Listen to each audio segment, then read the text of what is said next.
Chegou a terceira temporada daquele que é o menor anime dos últimos tempos. Sim, eu tô falando de Demon Slayer. E se você assistiu o meu vídeo de Top 10 dos meus animes favoritos, com certeza tu sabe que Kimetsu no Yaiba é o meu atual Top 1. E se você ainda não viu, vai lá e vê a lista completa dos meus animes favoritos. E já que você vai lá, aproveita e me ajuda lá aí curtindo, comentando, compartilhando e se inscrevendo no canal.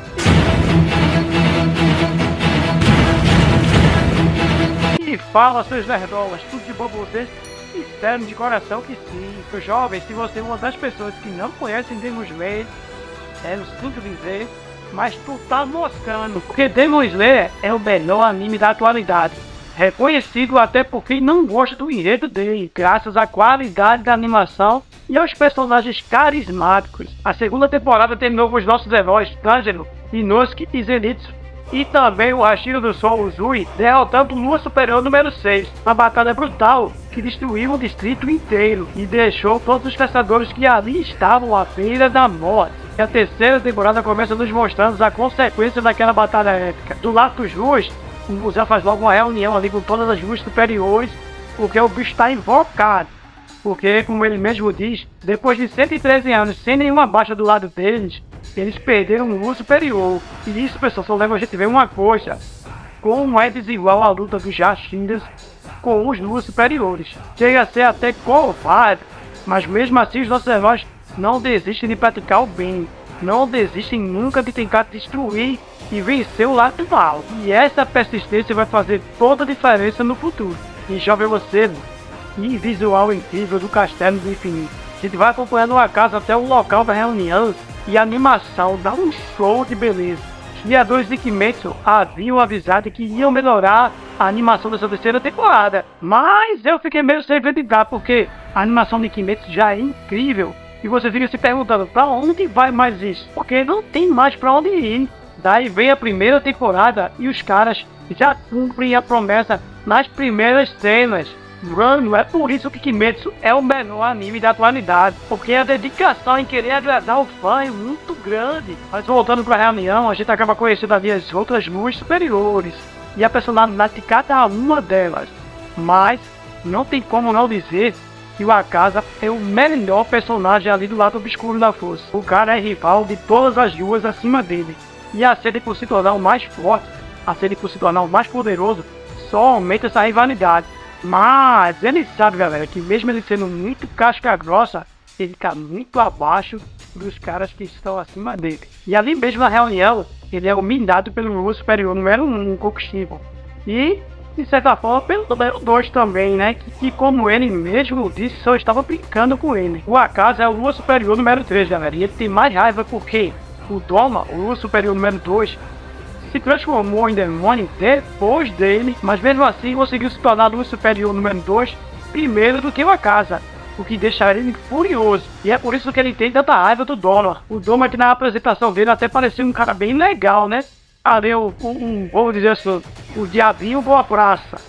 Só que não, galera, vocês não sabem como esse cara é.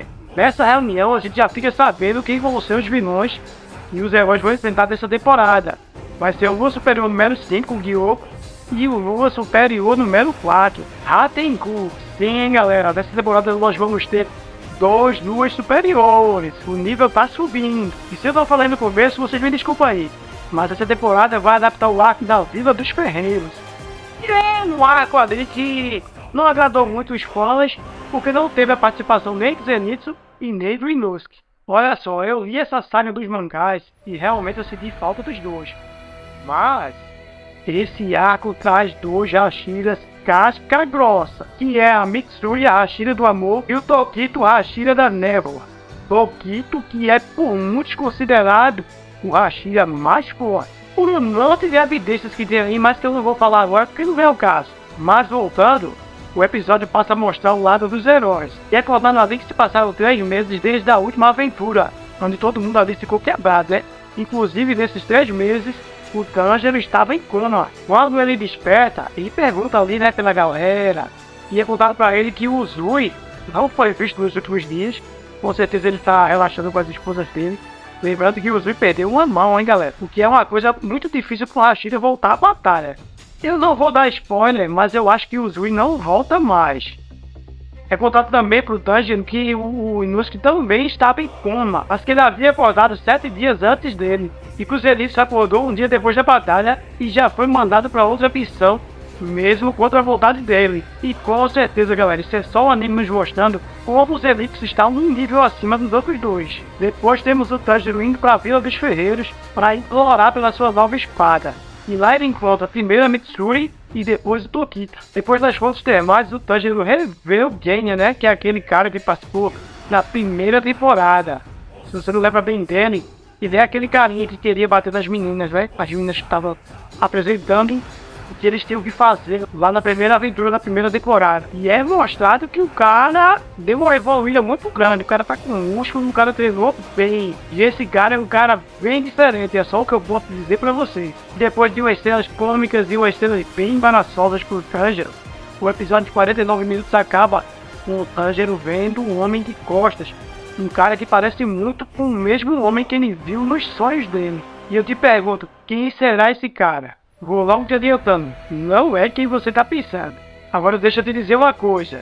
Quando você pensa que Kimetsu não pode mais melhorar, ela acaba te surpreendendo com uma explosão visual que é de saltar os olhos. E mano, eu li o mangá e é muito gratificante pra mim ver que os caras estão respeitando a obra original em todas as temporadas até aqui. E eu não tenho como esconder que eu sou um cara muito fã dessa obra. E também eu sou o cara mais suspeito do mundo pra falar dela. Mas confia no pai, assiste Kimetsu no Yaiba que você não vai se arrepender. O fim da palavra do pai aqui, você vai ver, é uma experiência que você vai querer passar para os seus filhos. É uma experiência tão legal que você quer passar para outras pessoas. Mas, se você já assistiu, eu quero saber agora de você. Você já está acompanhando a terceira temporada? Não! Já tivemos aí um episódio de 49 minutos. Deixa aí nos comentários se você já viu e se você tá gostando do que viu. Muito obrigado, isso é tudo. Ficamos por aqui e até a próxima. Olha, voltando aqui com o segundo episódio de Demon Slayer, agora pro formato normalzinho de tempo.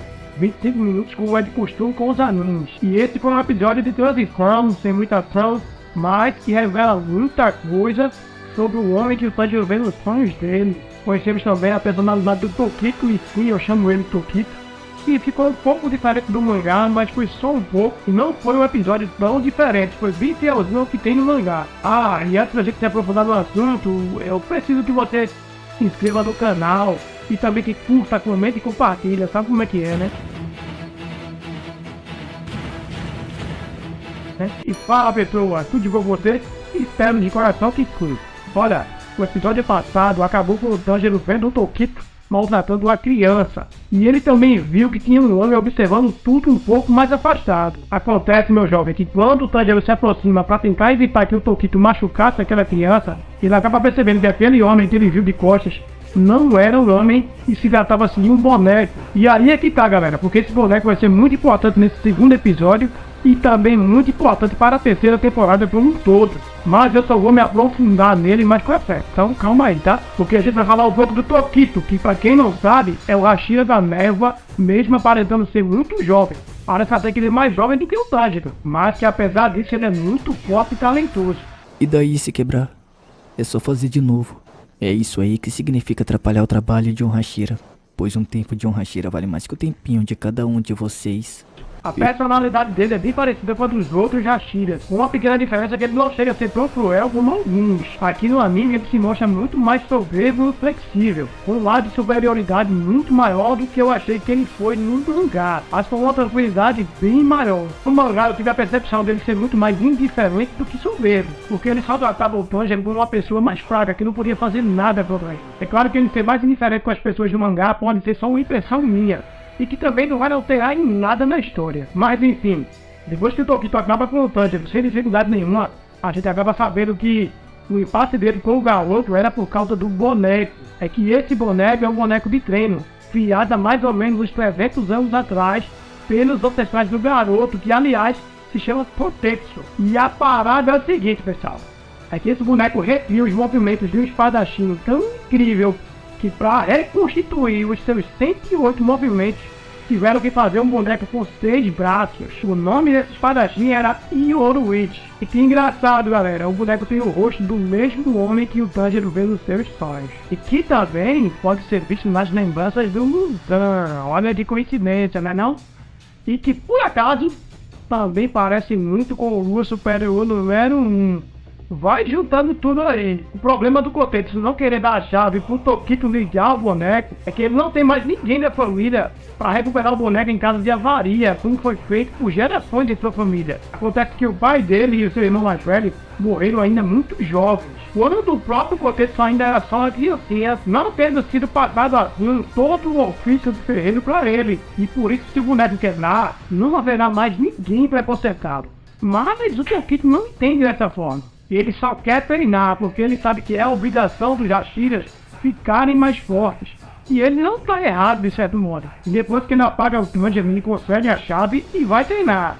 Mas o treino dele acaba rapidão, pessoal. Porque ele não sabe que o boneco é programado pelo ferreiro para explorar os pontos fracos do espadachim que ele está enfrentando. E como ele não foi muito amigável com o Kotetsu, ele não soube disso. Isso foi quase um tipo de uma pequena vingança do garoto. Por isso o treino dele não serviu pra nada. Mesmo assim, ele arranca o braço do boneco e nega a espada que estava com ele. Quem é que se vingou agora, hein, Kotetsu? E o Kotetsu, que é um garoto muito observador e viu bondade no Tanjiro, teve a brilhante ideia de treinar o Tanjiro com o boneco. Só que agora, devidamente regulado para enfrentar as fraquezas do Tanjiro. E você pode não ter percebido, jovem mãe, mas quando começa o treino, temos uma passagem de tempo. E o Tanjiro fica ali alguns dias treinando pesado, com o Kotetsu massacrando ele, sem comida e sem água. Fala sério, jovem mano. O garoto tava pior do que o primeiro mestre do Tanjiro. E a coisa foi tão feia pra ele, que ele só não morreu vencido porque choveu. Mas o Kamado é muito bom. E ele começa a entender os movimentos do boneco e passa a entender onde é as suas próprias falhas. E no finalzinho do episódio, o Tanjiro é um movimento acrobático, onde ele até hesitou para não quebrar o boneco. Ele consegue desferir um golpe e quebrar a cabeça do boneco. E pra resolver, é aí que ele consegue encontrar dentro do boneco uma espada muito, mas muito antiga. Mais ou menos de uns 300 anos também. E eu te pergunto, de quem será que foi essa espada? Olha só, eu sei a resposta, mas eu não vou te dizer, porque eu quero ver nos seus comentários de quem você acha que foi essa espada. Muito obrigado por tudo, deixe nos comentários a sua opinião. Isso é tudo, esse foi o vídeo de hoje, ficamos por aqui e até a próxima! Não demorou muito, a porradaria começou, em Kimetsu. O terceiro episódio trouxe isso com vontade e com a qualidade de sempre desse anime incrível. Então, antes de qualquer coisa, vai lá, curte, comenta, compartilha e se inscreve no canal. E eu prometo pra você trazer sempre os melhores assuntos, beleza? Como diria Jack, vamos por partes.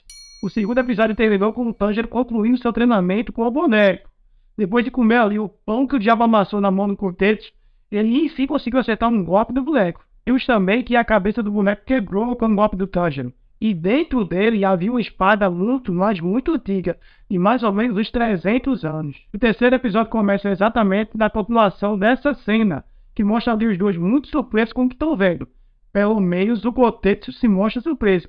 O Tanjiro parece estar mais nervoso por ter quebrado algo tão importante para o garoto. E o Kotetsu explica para o Tanjiro que aquela espada é de um aço diferente, é de um aço melhor que o das espadas que estão sendo produzidas atualmente. E ele diz para o Tanjiro, já que você está sendo um cara bem legal comigo, está sendo um cara bem gente boa, fica com essa espada para você. E depois de um aceita, não aceito, aceita, não aceito, o Tanjiro resolve ficar com a espada. Mas acontece que a empolgação deles dois acaba quando a espada é tirada da bainha, porque ela está toda enferrujada. O que faz todo sentido, porque ela está ali sem luz há uns 300 anos, sem ninguém tratar dela. Mas depois desse balde de água fria nos dois, esse que aparece na jogada, o cara que o Tanjiro foi procurar na Vila dos Ferreiros, que é o seu ferreiro, o qual estava sumido. E ele aparece com uma aparência bem diferente. Primeiro que o bicho aparece do nada. Segundo que o bicho tá boladão, o bicho tá forte. E ele conta pra galera que se refugiou em um lugar remoto nas montanhas para tentar aperfeiçoar o seu físico, para suportar uma técnica especial milenar e foge da sua família. E ele conta que foi obrigado a fazer isso por vergonha, por todas as suas espadas estarem quebrando. E é a partir daí que começa uma interação muito engraçada dos três, do Kotetsu, do Tanjiro e dele, porque ele quer pegar a espada enferrujada do Tanjiro para consertar, Só que o cara tá muito assustador por estar muito diferente. Então o Tanjiro e o Kotetsu não querem permitir que ele pegue a espada. Mas ali, depois dos momentos hilários, o Kotetsu e o Tanjiro permitem que ele faça isso. E são esses momentos cômicos de Kimetsu que são muito bons mesmo, né, pessoal? Mas a gente que já pegou o macete, a gente sabe que depois da calmaria sempre vem a tensão. E a partir daí ele leva a espada para consertar. Logo depois dá um pau do Kotetsu no Kamado, porque o bicho tá boladão, o bicho tá parecendo um The Rock, tão forte. E vida que segue. Mas ele deixa uma espada provisória com o Tanjiro. A gente ainda fica um pouco mais ainda no alívio cômico ali, numa pequena interação do Tanjiro com o Genya. Porque tudo ali que aconteceu ali é como se o Tanjiro estivesse contando pro Genya. Mas só que o Genya não tá nem aí pro Tanjiro, ele não quer nem ouvir o que o Tanjiro tá falando. Ele até fala que não quer nem ouvir aquilo. E esse é outro ponto muito importante da personalidade do Kamado. Por ele não sentir nenhum cheiro de maldade ou de algum sentimento ruim vindo do Genya, apesar de sua hostilidade, ele insiste em fazer amizade com o garoto. Até para compensar a primeira vez que eles se viram. Se você não lembra, o Tanjiro quebrou o braço do Genya, por ele estar maltratando aquela garotinha que é a filha do líder dos caçadores. Inclusive o Genya lembra ele disso. Talvez por esse motivo, o Tanjiro tá ali tentando se aproximar dele, para tentar compensar e mostrar pro Genya que apesar daquilo que aconteceu, ele é um cara legal, e que ele só fez aquilo porque o Genya estava se comportando como um verdadeiro babaca. Mas o Genya ainda é um babaca e não quis saber da aproximação do Kamado. Pronto, é logo depois desses momentos cômicos que o clima do episódio começa a mudar. Porque o freio vinha descendo sozinho as escadarias porque se empolgou no banho e que acabou perdendo o horário. É que esse cara encontra um jarro no meio das escadarias. E ele resolve tirar o jarro dali para ninguém quebrar. Antes ele não tivesse ido, jovem Moema.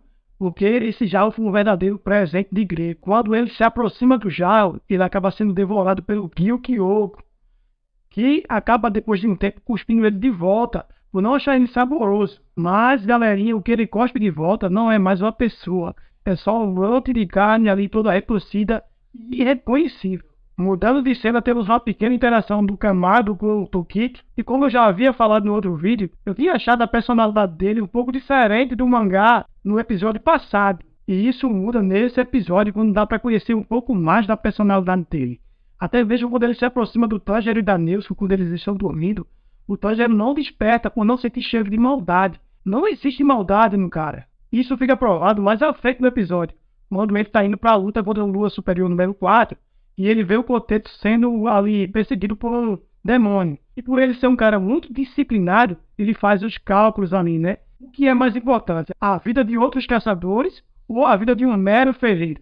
E ele se comporta dessa maneira porque ele foi treinado para fazer isso. Ele aprendeu a fazer essas escolhas de valores. Por viver ali no meio de outros Hashiras, de outras pessoas que pensam da mesma forma que ele acha que fazer esse tipo de escolha é o correto. Mas voltando para essa cena aqui, enquanto eles estavam ali conversando dentro da casa, entra um demônio. E sim, era o Lua Superior número 4. E olha, se você acha que ele é fraco por ter aquela aparência de covarde, e antes que vocês pensem nisso, saibam que ele se aproximou do Tanjiro e do Tokito sem eles notarem. O Tanjiro, que é um cara extremamente sensível a qualquer tipo de maldade que se aproxime dele, e do Tokito, que é o Hashira da Névoa e que é um descendente direto dos usuários da respiração do Sol. Percebeu agora? Bom, a reação do Tokito foi a mais rápida possível e ele corta a cabeça do cara. Mas assim como o ataque, cortar a cabeça dele não foi a coisa mais certa a se fazer. Porque é a partir daí que ele apresenta sua verdadeira face, né? Sua verdadeira aparência. Acontece que esse cara tem a habilidade de, toda vez que a cabeça dele é cortada, ele se multiplica. E nesse episódio ele conseguiu se multiplicar em 4 demônios. E todos muito fortes. E cada um deles representa um sentimento. Os 2 primeiros que apareceram representam a raiva e a alegria. O outro que apareceu depois representa a tristeza. E o outro, que a gente já sabe, representa o medo. O Tokito, por ser um Hashira jovem, muito novo ainda, ele é muito leve fisicamente. Ele é muito baixinho ainda. Então ele leva um golpe que é arremessado para longe, mas esse golpe não causa nenhum dano físico a ele. O problema, meu jovem, é que ficaram lá na casa a Nezuko, o Tanjiro, e também o Genya, que havia chegado momentos antes para ajudar. Inclusive, meu jovem, a arma do Genya é bem diferente de tudo que já havia sido mostrado em Kimetsu. É que a arma dele é uma arma de fogo. E a munição dela é feita com o mesmo material, com o mesmo aço das espadas dos caçadores. Mas ele também usa uma katana. A questão é que essa equipe ficou para enfrentar o Lua Superior número 4 que se dividiu em 4 demônios muito fortes, sem nenhum Hashira para ajudar eles. Percebeu o tamanho do perigo e lembra o que eu falei no Tokito sobre ele ser indiferente com as pessoas mais fracas que ele. E ele é desse jeito por conviver com pessoas que pensam dessa mesma forma? Pois é, no caminho de volta para a luta, o Tokito vê o Kotetsu sendo atacado. Ele pesa os valores porque outros caçadores estão sendo atacados também. Porém, ele lembra das palavras do Tanjiro sobre como é importante você ajudar uma pessoa, porque tudo que você faz de bom para uma pessoa volta para você no futuro. E por causa dessas palavras do Tanjiro, por causa desse ensinamento, ele para e vai ajudar o Kotetsu. E o episódio acaba daquele jeito, com o Genya sendo empalado pelo Lua Superior número 4, com a Nezuko aguentando até onde der, e com o Tanjiro sendo arremessado do céu pro chão e se machucando pesado. E a partir dali, meu jovem, que esse arco é só tiro, porrada e bomba, pode acreditar em mim. Essa ação começou muito cedo, já no 3º episódio, que eu achava que ia rolar um pouco mais, mas isso é Kimetsu, né, pessoal? Nesse episódio não tivemos a aparição da Hashira do Amor, mas se prepare que nos próximos episódios ela vai chegar com tudo. Tá acompanhando os episódios? Já estamos no 3º episódio, então não perca nada. Deixa aí nos comentários sua opinião. Isso é tudo, ficamos por aqui. Esse foi o vídeo de hoje e até a próxima. Tokito recuperando um pouco mais de suas lembranças, Tanjiro brincando mais uma vez, Genya surpreendendo e, enfim, a chegada da Hashira do Amor no combate. Quinto episódio de Demon Slayer teve tudo isso e um pouquinho mais. Isso eu não vou enrolar, vai ir logo direto pro assunto, porque temos muita coisa para falar. E se você ainda não é inscrito no canal, me ajuda se inscrevendo no canal, curtindo, comentando e compartilhando. E se você já fez isso, então bora pro vídeo. Bora! Fala pessoas, tudo de bom com vocês? Espero de coração que sim. Eu sou Almi e sejam bem-vindos ao Viciados em Série. O episódio anterior terminou da seguinte forma: o Tanjiro conseguiu voltar para perto da Nezuko e do Genya. Depois de apanhar muito de uma das partes do Lua Superior número 4, ele conseguiu criar um plano, usando a própria força do inimigo em seu favor, se mostrando mais uma vez que é um gênio quando se trata de estratégia de combate. E depois da variação ali de Tanjiro e Nezuko se salvando, e a Nezuko mandando ver ali com seu Kikijutsu do sangue, que deixou até uma das partes do Lua Superior número 4 com medo. Quer dizer, com medo não. Eu acho que a palavra certa é impressionado. Essa é a palavra certa. Mas mesmo assim eles acabam o episódio desacordado, depois de um ataque violento do cara da folha, daquele que dá uma banada. E também com a vila dos Fênix sendo atacada pelos peixes do Kyoko, né? Que é o Lua Superior número 5. E um ataque em massa ali. E o episódio acaba com o povo da Hashira do Amor avisando a ela que a vila está sendo atacada e ela se dirigindo para lá. Agora passando pro 5º episódio, que já começa com o Kotetsu e o Tokito indo em busca de salvar o Sr. Haganesca do perigo, mas no caminho eles acabam encontrando o Sr. Kanamori, que está em cima de uma árvore se escondendo ali e se livrando do peixe do mal.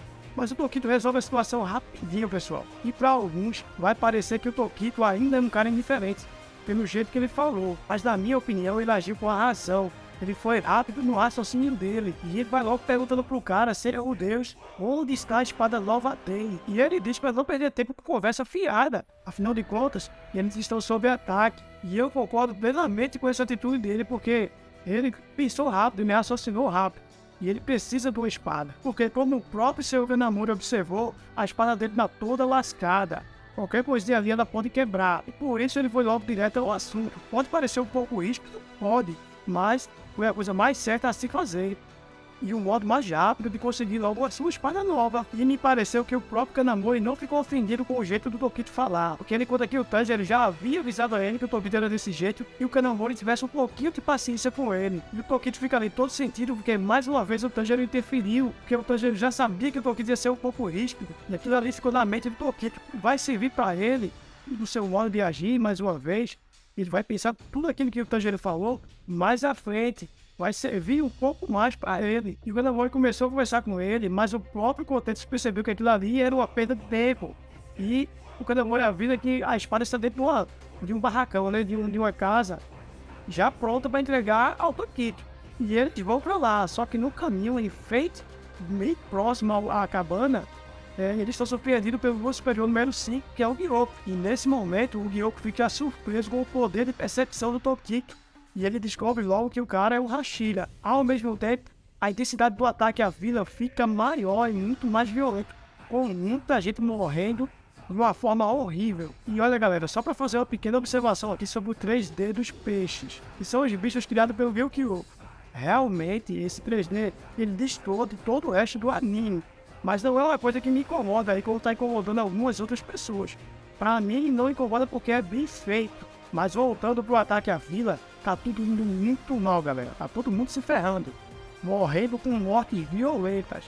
Mas de repente chega a Hashira do Amor Mitsuri com uma entrada triunfante e se mostrando uma Hashira muito forte. E quando o ferreiro mais talentoso e o mais velho da vila ali está prestes a morrer ali com um peixão diferente, pessoal, um peixão mais forte, ele tem mais ou menos uns 4 jalos nas costas dele, se mostrando ser um monstro muito mais forte que os outros. Mas nessa hora, o velho acaba sendo salvo pela Hashira do Amor, pela Mitsuri, que chega na hora ali e rapidamente acaba com o bichão, se provando ser muito forte. E é muito massa, galera, como Kimetsu consegue tirar ali os momentos cômicos, nos momentos mais difíceis ali, nos momentos mais tensos, e consegue fazer isso muito bem. Isso é que é Kimetsu. E depois de um corte, vamos pro Tanjiro e pra Nezuko, que, como o Tanjiro mesmo diz, ela despertou primeiro do que ele e começou a fugir com ele nas costas. E os dois ali só estão fugindo e apanhando. Mas depois de um ataque muito forte ali do cara do Abango, a Nezuko tem a brilhante ideia, e eu não sei como, e também não preciso saber, de cobrir a espada do Tanjiro com o sangue dela, né, com o Kikijutsu nela. E galera, a espada do Tanjiro pega fogo e começa a ficar vermelha. Ah sim, mas antes disso ainda temos ali o Gyoko tentando aterrorizar o Mushiro, né, mostrando ali uma escultura de corpos dos ferreiros que ele matou. E o pior, que alguns ainda estavam vivos. E é uma cena muito forte, galera, uma cena muito forte. E quem fica aterrorizado é o Kotetsu, porque ele vê ali que tem muitos ferreiros que ele conhecia e alguns até são parentes dele. E o Mushiro não quer saber de conversa, parte pra cima dele com tudo. Mas acontece que o cara também é muito rápido e o Tokito percebe que ele escapa passando de um jarro para o outro. E galera, mais uma vez o Tokito faz uma coisa que ele não faria se não tivesse conhecido o Tanjiro, que é entrar na frente do ataque que ia direto para os dois ferreiros. E ele absorve todo o ataque para ele, ele recebe todo o ataque, mostrando mais uma vez que aquilo que o Tanjiro falou pro ferreiro, que o ferreiro falou para ele, serviu para ele agir diferente agora, nesse momento. E nesse mesmo momento o Gyoko fala alguma coisa e ativa ali um pouco das lembranças do Mushiro, que começa a ter um flashback do seu passado, um flashback rápido. E é claro que é rápido, né galera, afinal de contas é flashback. Mas logo depois dessas lembranças, ele tenta surpreender o Gyoko num ataque muito rápido, mas ele que acaba sendo surpreendido e acaba sendo capturado pelo Gyoko. Agora sim, voltando pro Tanjiro, depois que ele tá com a espada em chamas, ele começa a ter uma lembrança herdada, e não só ele. Para completar o Lua do Bátulo, né, aquele que dá o choque, que é o mais ligado ali das 4 partes, ele também começa a ter umas lembranças que vêm do Muzan. Porque se você ainda não sabe, galerinha, todos os Luas superiores, na verdade todos os Onis, mas principalmente os Luas superiores, que são os que recebem mais sangue do Muzan, eles começam a ter lembranças do Muzan por causa do sangue dele. E é nessa hora que ele percebe que o Tanjiro também tem uma marca, e ele passa a ter as lembranças do Muzan, do cara que o Muzan se caga de medo. E ele vê das lembranças de um cara que quase conseguiu cortar a cabeça do Muzan. E é aí que numa cena linda, que ele vê o Tanjiro e atrás do Tanjiro o Yoruichi. E o Tanjiro vai e aplica a dança da cabeça. É galera, a dança da cabeça.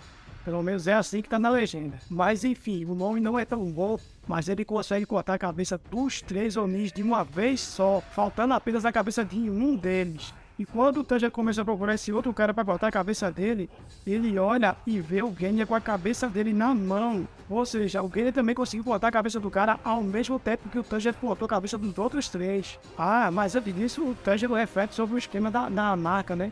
E ele consegue entender como funciona o esquema dela. O Tanjiro realmente é um cara muito inteligente. Aí sim, depois disso, ele consegue encontrar o Genya que tá com a cabeça do Oni na mão. E o Tanjiro fica ali agradecido, né? Porque o Genya também conseguiu fazer o serviço. Mas quando o Genya vira pro Tanjiro, o cara tá transformado num monstrinho, galera. E aí? Que mistério é esse sobre o Genya? Será que no próximo episódio vamos ter Tanjiro versus Genya? Será que o Genya virou um Oni? Isso aí é o assunto para o próximo episódio. E aí, mas você gostou do episódio? Me fala aí, deixa aí nos comentários. Não esquece também de curtir, comentar, compartilhar e se inscrever no canal. Demon Slayer tá cada episódio melhor, galera. Se você não assistiu, você precisa assistir. Muito obrigado por tudo, obrigado por ter ficado até aqui. Se você ficou até aqui, isso é tudo por hoje e até a próxima. Fala pessoas, o 4º episódio da 3ª temporada de Kimetsu é tudo que a gente espera de bom em um anime de porrada. E eu sei que já tá ficando repetitivo, mas eu não canso de dizer como esse anime é bom. Ele se supera a cada episódio, e mesmo eu tendo lido o mangá inteiro, eu ainda fico surpreso com o desenvolvimento da história no anime. Mas antes de falar do episódio, não esquece de curtir, comentar, compartilhar e se inscrever no canal para ajudar um amigo aqui, né? No episódio passado tem logo uma situação crítica para os nossos heróis. A Vila dos Ferreiros foi atacada em 2 frentes. Uma pelo Gyoko, Lua Superior número 5, e lá onde estavam Tokito, Nezuko e Tanjiro acabaram sendo surpreendidos pelo Lua Superior número 4. O Rantengu, que aparentava ser um cara frouxo, um cara bem covarde. Só que não, galera. As aparências enganam, viu? E o mais engraçado, galera, é que não foi num ataque surpresa do Lua Superior número 4. Ele se apresentou para os nossos heróis, praticamente chorando e pedindo desculpa por ser um Oni. Homem branco. O problema é que tudo fazia parte dos planos desse cara. É que ele tem a habilidade de se multiplicar toda vez que a cabeça dele é cortada. E os nossos heróis acabaram descobrindo isso na pior forma, que foi na prática.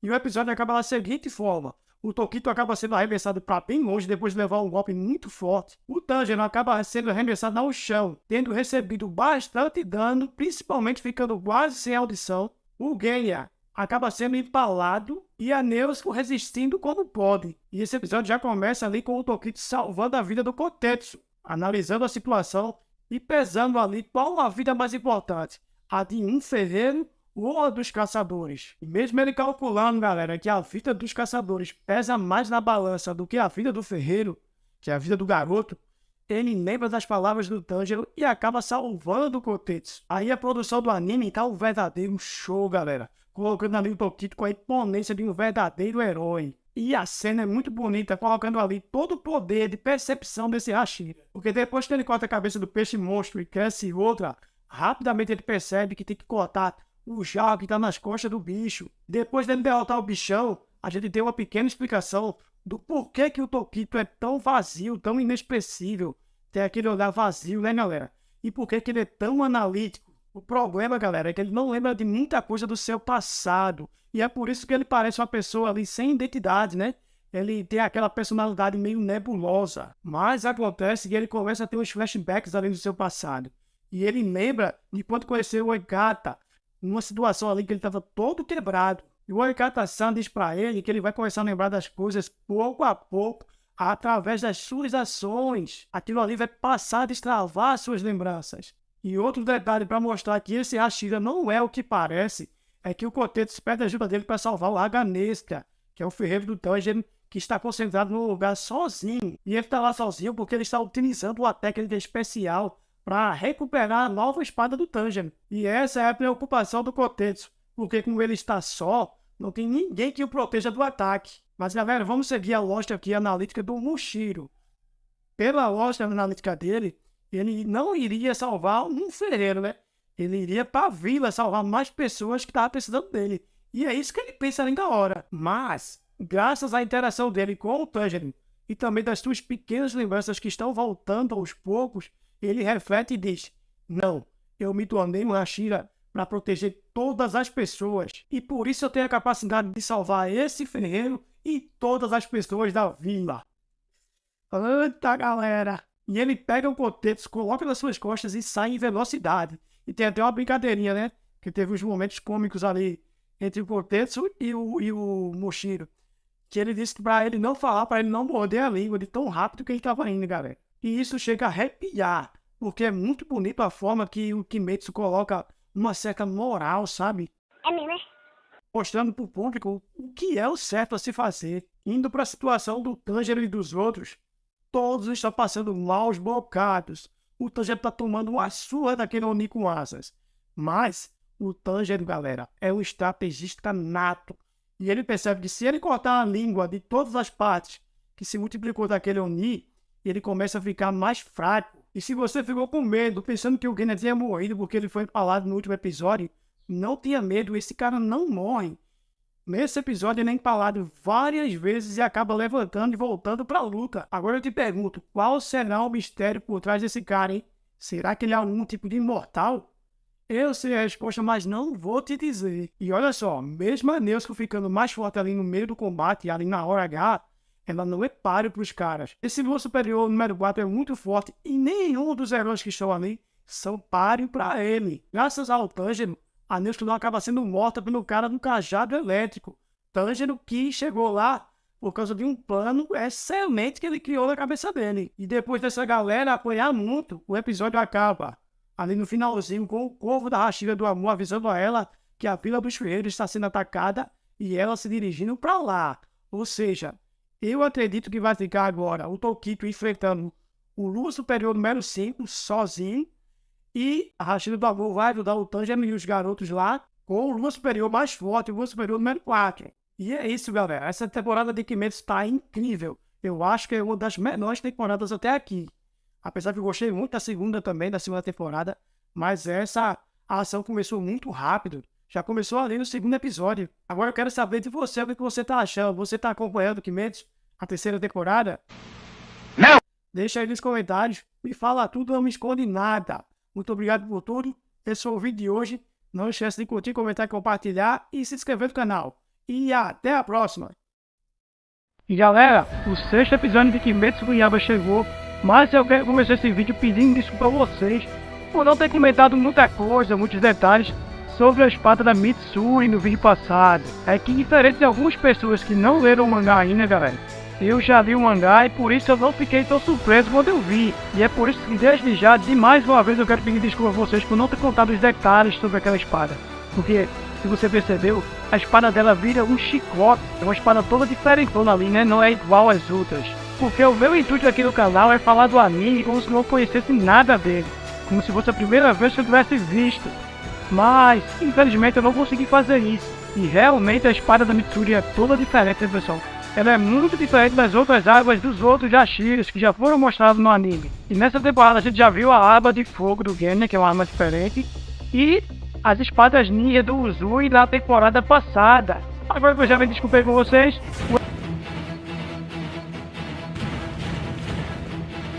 o episódio passado termina da seguinte forma: Mushiro acaba sendo preso, ficando preso numa armadilha de água do Gyopo.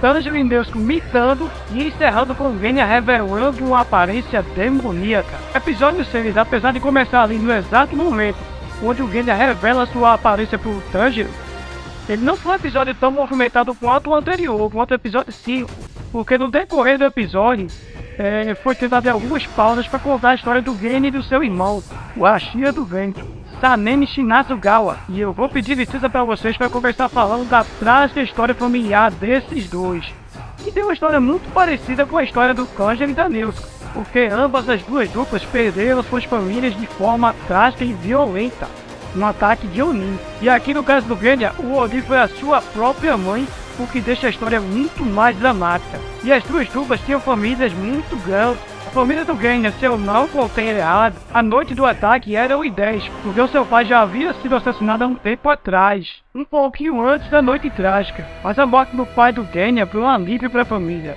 porque ele era um covarde.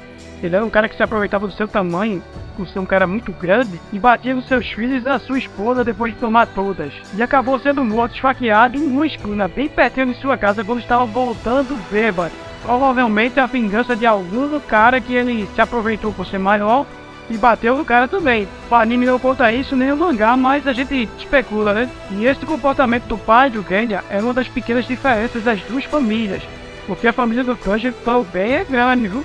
Na noite do ataque eles eram os 7, porque o pai do Tanjiro também já havia morrido um pouco antes. Mas diferente do pai do Genya, ele era uma boa pessoa e acabou morrendo de uma doença Doença é essa que vocês vão entender depois, no futuro. E essa é a diferença estrutural das duas famílias, da família Kamado e da família Shinazugawa. E o problema da família do Genya é um problema que pode afetar muito a vida de uma criança. Isso pode refletir como uma criança vai ser lá no futuro quando ele for um adulto. No dia do ataque da mãe do Genya, ele conta que estava tudo muito escuro e ele não conseguia ver o que estava rolando. E ele achou que era o ataque de um lobo. E ele só não acabou morto com seus irmãos porque o Sanemi chegou na hora e conseguiu matar o monstro, pra só depois saber que aquele monstro era sua própria mãe. Sentindo o tamanho do peso disso, meus jovens. É claro. E para completar, o Genya não havia entendido que aquele monstro era sua mãe. E quando ele vê o Sanemi ali perto do corpo da sua mãe, ele começa a chamar o Sanemi de assassino. Pra vocês terem uma ideia, isso é uma situação tão pesada que abalou a amizade dos dois pra sempre. E é por isso que no episódio a gente vê muitas vezes o Genya pedindo perdão pro irmão dele, dizendo que quer deixá-lo orgulhoso, porque só depois o Genya veio entender toda a situação e se arrependeu do que falou pro irmão dele. Só pra você entender como esse cara é poderoso, o Hashira do Bem, na época que ele matou a mãe dele, que a mãe dele se transformou num demônio, ele não tinha nenhum treinamento de caçador. E ele conseguiu matar ela, transformada em Oni, no momento que ela havia matado ali várias pessoas dentro da família dele mesmo. Provavelmente havia matado outras pessoas no caminho. E galera, só um pequeno spoiler do que vai acontecer da amizade desses dois irmãos. O relacionamento deles não volta ao normal nunca mais. Agora sobre essa forma meio Oni do Genya, ainda não foi mostrado nesse episódio como ele ganhou essa forma e o porquê que ele consegue controlar. Porque a gente viu claramente todas as ações dele nesse episódio. E deu pra perceber que ele controla ali tranquilamente essa transformação. Também deu pra perceber que ele conseguiu se curar de todo o dano que ele sofreu. O que é bem parecido com o que acontece com os Onis. E eu consegui entender também que essa transformação é temporária. Porque tem uma hora que ele fala que esses poderes dele já vão acabar. Então eu entendi que essa transformação é temporária. E outro detalhe importante também é que na hora que uma parte de nível superior 4 vai ali, o cara do Báculo, vai com o Báculo ali pra lá na cabeça dele, cortar a cabeça dele, ele diz que se cortar a cabeça dele, ele não consegue se regenerar. Que é outra coisa igual aos Onis, pelo menos alguns.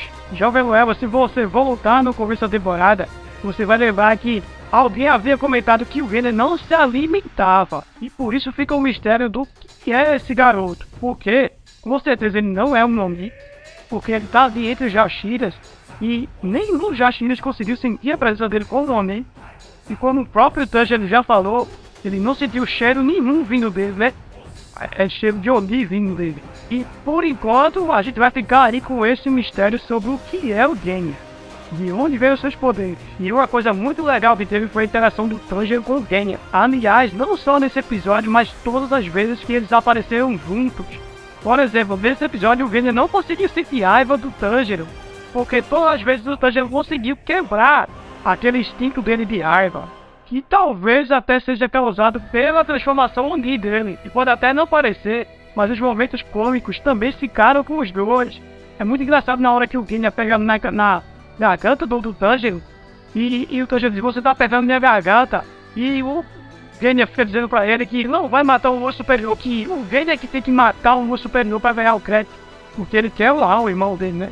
Ele quer mostrar pro irmão dele que ele é forte. Mas toda essa agressividade dele é cortada pelo Tanjiro, quando ele diz que, beleza, eu vou ajudar você, Genya. Você que vai cortar a cabeça dos Onis. E foi uma parte muito engraçada, porque o Tanjiro conseguiu desarmar o Genya de qualquer agressividade contra ele. E o próprio Genya fica sem entender nada ali. Também podemos perceber que o golpe do Tanjiro e do Genya, porque o Tanjiro cortou a cabeça das 3 partes do nível superior número 4 e o Genya da 4ª parte do nível superior. Mas mesmo assim, mesmo demorando um pouco por ter causado um dano maior com a espada de fogo, eles não morreram. Mas o Tanjiro consegue descobrir, através do cheiro, que existe uma 5ª parte do nível superior número 4. E é exatamente aquela parte do começo que apareceu, que é o covarde, né, o medroso. Só que, pra cortar a cabeça desse cara, é uma dificuldade muito grande, porque ele controla as outras 4 partes, mas ele diminui em tamanho. Mas, mesmo diminuindo em tamanho, ele é um cara muito ágil e só foge, ele consegue fugir muito rápido. E mesmo quando o Tanjiro ou o Genya conseguem ali atirar nele ou empurrar a espada no pescoço dele, eles não conseguem cortar porque ele tem o pescoço muito duro. Mas o Tanjiro já percebeu que para vencer, ele tem que cortar a cabeça dessa parte número 5. E o Tanjiro deixou com o Genya a responsabilidade de cortar o pescoço dessa parte número 5, mas o Genya não conseguiu e entendeu que não seria capaz de cortar o pescoço dele. E voltou a responsabilidade pro Tanjiro, enquanto ele lutava, ele e a Nezuko lutavam contra as outras 4 partes. E isso foi uma coisa muito interessante, porque ele só conseguiu entender isso depois que o Tanjiro mostrou pra ele, deixou pra ele a responsabilidade e ele não conseguiu. E ele passou a acreditar que o Tanjiro seria capaz de cortar. E o episódio, só pra mostrar que não esqueceu do Tokito, mostrou lá ele preso ainda na armadilha do Kyutaro. E se você perceber no semblante do Tokito, ele tá muito tranquilo, apesar de estar tentando sair com a espada e não fazer efeito nenhum. E com certeza no próximo episódio vamos ter a história do Tokito, porque enquanto ele estiver preso ali, com certeza a gente vai ter um flashback da história da vida dele, como tivemos do Genya nesse episódio. Então se você estiver esperando um pouco mais de ação no próximo episódio, eu acredito que não vai ser tanta ação assim. Vamos ter, porque sempre tem em Demon Slayer, mas não vai ser como os outros episódios que foram mais tiro, porrada e bomba. A Mitsuri não apareceu nesse episódio e provavelmente vamos ter só um gancho no próximo episódio. Só um gancho também para falar um pouco da história dela também. Mas mesmo assim eu tô gostando muito do que está sendo mostrado em Kimetsu. Esse último episódio foi muito bom, apesar de não ter tido muita ação. A história do Genya e do Senami é muito triste, galera. Mas ainda vamos ter outras histórias tristes ainda por vir, porque as histórias de todos os Hashiras são trágicas. E eu acredito que da maioria dos caçadores de Onis são trágicas, porque são pessoas que perderam alguém e foram recrutados ali para reagir contra eles, contra os Onis. Isso é tudo por hoje. Obrigado por ter ficado até aqui. Não esquece de curtir, comentar, compartilhar e se inscrever no canal. E deixar seu comentário ali sobre o que você achou do episódio. Obrigado por ter ficado até aqui, se você ficou até aqui. E até a próxima. E galera, como isso é possível? Como o Demon Slayer consegue se superar a cada episódio? É uma coisa inexplicável. E eu só tenho uma coisa pra dizer. Eu entendo quando eu escuto alguém dizer, quando eu vejo alguém dizer que Demon Slayer é o melhor anime do momento. Fala pessoas, tudo de boa com você? Espero de coração que sim. E antes de qualquer coisa, não esquece de curtir, comentar, compartilhar e se inscrever no canal para ajudar um amigo aqui. No episódio passado a gente conheceu um pouco mais do passado do Genya. E é um episódio muito triste por sinal, porque a história da família Shinazugawa já era muito triste como um todo. Mesmo antes do dia do ataque, o pai do Genya era um alcoólatra desprezível que espancava a esposa e os filhos. E o negócio foi tão pesado que o Genya conta que quando soube que o pai dele foi assassinado, foi um alívio para a família. Foi uma coisa muito pesada para um filho dizer de um pai, mas que a realidade daquela família era muito verdadeira. E quando eles pensavam que as coisas iam melhorar com a morte daquele monstro, o inesperado acontece. A mãe deles, uma pessoa doce, uma pessoa boa, que sempre tentou defender os filhos das atrocidades daquele monstro, acaba também se transformando num monstro, só que essa literalmente. Ela acaba se tornando uma Oni e atacando a própria família, matando quase todos os seus filhos, restando apenas o Genya e o Sanemi. E o Genya também só não morreu porque o Sanemi chegou na hora e lutou com a sua mãe e a matou. Tudo isso sem saber que aquele monstro que estava atacando seus irmãos era sua própria mãe. Perceberam o tamanho do drama dessa família? E o episódio acaba com o Tanjiro correndo atrás para cortar o pescoço da parte principal do Lua Superior número 4. Mas o pescoço do baixinho é duro de cortar, viu? E o 7º episódio começa sem enrolação, com o Tanjiro penando para cortar o pescoço do Lua número 4. E na cabeça do Tanjiro é a parte principal. Ele acredita que se cortar a cabeça dele, todos os outros vão cair. E o que eu gostei desse episódio, galera, é que mesmo sem ter nenhuma adição além do mangá, o ritmo foi muito bom. A trilha sonora foi incrível. O espaçamento que foi dado ali entre todos os acontecimentos foi muito bom. No mangá foi tudo mais, como eu posso dizer, mais jogado. O anime teve a preocupação de fazer tudo no tempo certo. E pra mim foi muito mais incrível no anime do que no mangá.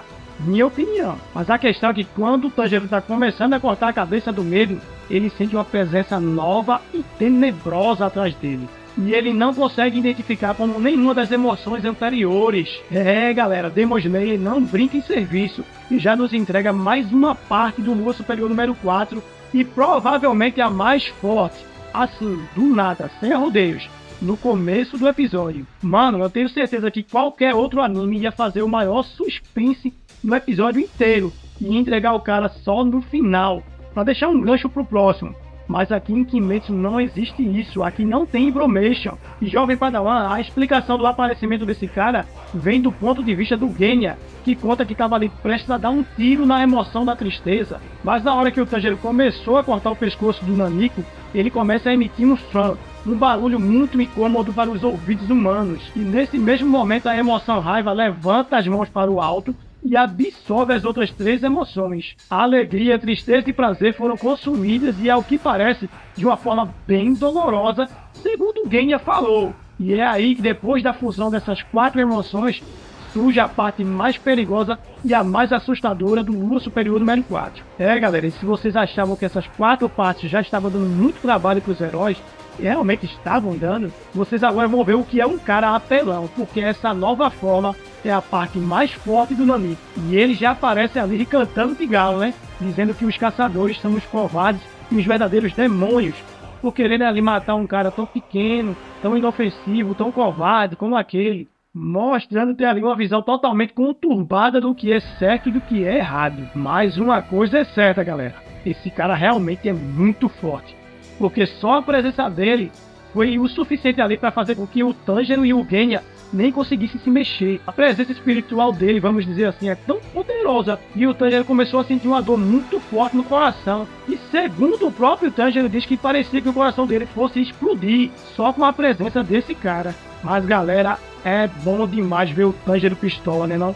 É verdade. Ainda mais quando ele enxerga, ou melhor, quando ele sente o cheiro da maldade em alguém. E o caso desse homem, ele diz que ele é um hipócrita. Como ele pode falar de justiça tendo tirado a vida de mais de 200 inocentes? E ele ainda pergunta pro Tanjiro, algum desses inocentes que eu matei era parente seu? E o Tanjiro responde pra ele que não. E ele diz pro Tanjiro, então, por que se importar se você não conhece nenhuma das vítimas? E o Tanjiro fica mais pistola ainda e responde pra ele, eu não preciso conhecer a outra pessoa pra fazer um bem pra ela. E é isso no Tanjiro que é lindo, cara. Seu caráter, sua bondade, sua moral, fazer o bem sem olhar a quem. Esses são os princípios morais que eu quero em um protagonista. Porque eu sei que posso deixar minhas crianças assistirem um anime como esse, mesmo ele sendo um pouco pesado. Porque eu entendo que dali eles vão conseguir tirar boas lições de como ser uma boa pessoa. E é isso que chega a me arrepiar em Demon Slayer. Mas enfim, mesmo o Tanjiro se irando e ativando a marca do caçador mais uma vez, ele, ou melhor, eles, ainda não são páreo, pelo menos ainda não naquele momento, para enfrentar essa nova emoção que é o ódio. E esse cara tem uma habilidade toda especial ali de criar qualquer coisa de madeira com o seu sangue. E o cara cria logo uma hidra de madeira ali e quase mata o Tanjiro, que acaba sendo salvo mais uma vez pela Neus, que tá tendo um papel crucial desde o início dessa batalha. Ela tem um dano ali, ela perde o braço e a perna, mas ela consegue se recuperar rapidamente.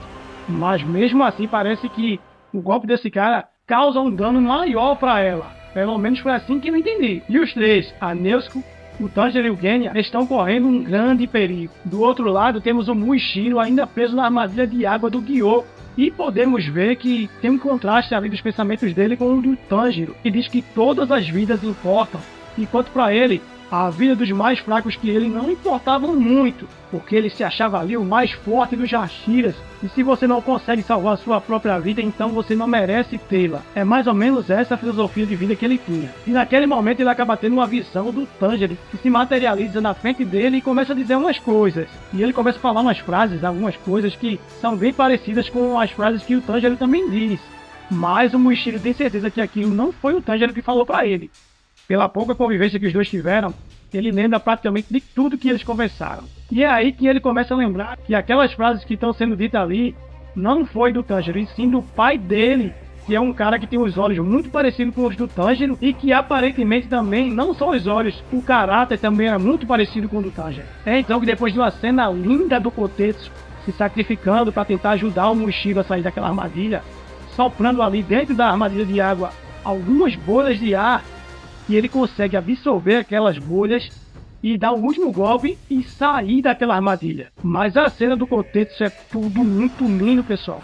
Ele acaba sendo machucado ali de verdade, tentando salvar o Muishiro, uma faquinha, e um dos peixes, um dos monstrinhos do Gyoko, acaba ferindo ele de morte. Mesmo assim, ele reúne forças para ajudar o Muishiro. E é aí que a gente começa a lembrar daquilo que o Tanjiro falou pro Tokito lá atrás. Que tudo que você faz de bom para uma pessoa, um dia volta para você. E foi exatamente isso que aconteceu. O Muishiro escolheu salvar o Kotetsu lá atrás e agora resolveu retribuir, mesmo que isso custasse a sua própria vida.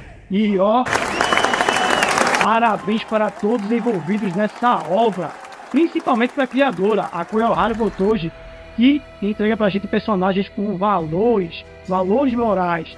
Não é fácil de encontrar hoje em dia em outros animes. Agora, voltando pro episódio, a personalidade do Gyoko foi um pouco mais explorada nesse episódio, quando ele se mostra ali muito curioso, porque ele cansou de ver ali, né, o Tokito morrendo ali, demorando para morrer na sua armadilha.